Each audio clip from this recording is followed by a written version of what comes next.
In today's video, I'm going to teach you how to build a dashboard in Notion. We're building a clean central hub where your tasks, projects, and calendar live together in one place. Start by creating a new page and name it Dashboard. Add a cover image to give it a bit of personality, then open the three-dot menu in the top right. And toggle Full Width. Full width gives you more room to arrange content and helps your databases breathe, especially if you plan on adding multiple views. Next, set up a clear structure so everything is easy to find. Use the / command to add headings for your main sections, like tasks and projects. Between sections, add a divider to visually separate content. This small bit of structure makes a big difference when your page grows over time. Now for the core, databases. In the Tasks section, type / and choose Table View to create a new database. If you already have a Tasks database elsewhere, use a linked view so you can display it here without duplicating data. Add a checkbox property for completion. This will let you mark tasks done and later filter them out. Name your columns clearly, so you always know what you are looking at. Add a calendar by typing / and choosing Calendar View.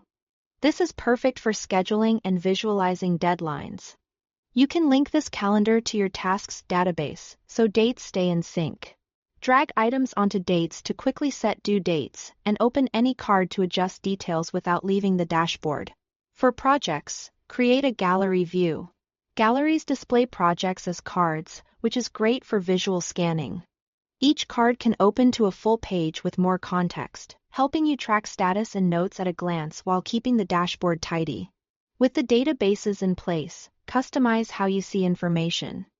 In your task table, click the filter icon and set it to show only incomplete tasks, where the checkbox is unchecked. This keeps the list focused on what still needs attention. You can also group or sort tasks by due date, or by priority if you already track it, so the most urgent or closest deadlines rise to the top. Finally, add quick navigation. Use a callout block to build a simple sidebar with links to your other important Notion pages. You can drag this callout to the side and stack a few links inside, so you always have one-click access to key areas without leaving your dashboard. That's your Notion dashboard structured, functional, and ready to grow with you. Thanks for watching.